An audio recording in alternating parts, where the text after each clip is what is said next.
नमस्कार, SPN9 news आप देख रहे हैं। बिहार का सियासी पारा लगातार चढ़ा हुआ है और जिस तरीके से सोमवार शाम को भारतीय जनता पार्टी नेतृत्व वाली एनडीए गठबंधन ने बिहार की 40 लोकसभा सीटों पर अपने सीट शेयरिंग फॉर्मूले के तहत एक दूसरे में बंटवारा कर लिया है, उसमें सबसे बड़ा झटका लगा है पशुपतिनाथ पारस की राष्ट्रीय लोक जनशक्ति पार्टी को। जी हां, राष्ट्रीय लोक जनशक्ति पार्टी को एनडीए गठबंधन के तहत एक भी सीट नहीं दी गई है, जबकि चर्चा इस बात की थी कि राष्ट्रीय लोजपा को बीजेपी नेतृत्व द्वारा एक सीट की पेशकश की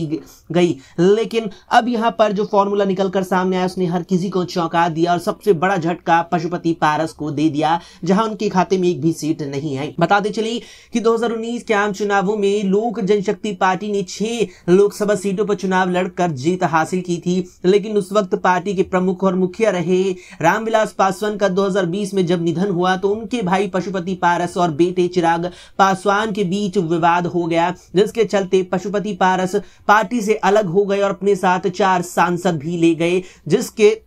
बाद उन्होंने राष्ट्रीय लोजपा के नाम से अपनी अलग पार्टी बनाई, जिसमें 5 सांसद थे और चिराग पासवान ने अपनी पार्टी का नाम रखा रामविलास लोजपा, जबकि वो अपनी पार्टी के इकलौते सांसद रह गए थे। इस सब के बाद जब 2024 के आम चुनाव आए तो चर्चा थी कि बीजेपी चिराग पासवान को महज एक ही सीट देगी और पशुपति पारस के खाते में ज्यादा सीटें जा सकती है। लेकिन उस सब के बाद चिराग पासवान की मीटिंग हुई बीजेपी आलाकमान से और फिर यह स्पष्ट हुआ कि बीजेपी अब चिराग को 5 सीटें देगी, जबकि पशुपति पारस को 1 सीट। और ये बात जैसे ही पशुपति पारस के कानों तक पहुंची तो वे इस बात से पूरी तरीके से नाखुश नजर आए। लेकिन अब जो फाइनल सूची बीजेपी ने बिहार की तैयार की उसने तो पशुपति पारस और राष्ट्रीय लोजपा को बुरी तरीके से हिलाकर रख दिया, जहां एनडीए गठबंधन ने उसे एक भी सीट नहीं दी है। इस सब के बाद माना जा रहा है कि पशुपति पारस अब केंद्रीय मंत्री के पद से इस्तीफा देकर एनडीए छोड़ते हुए इंडिया गठबंधन में शामिल हो सकते हैं, जहां उन्हें 6 से 8 सीटों का पेशकश की गई है। फिलहाल के लिए इस वीडियो में इतना ही। देश और दुनिया की तमाम खबरों के लिए आप देखते रहें SPN9 न्यूज।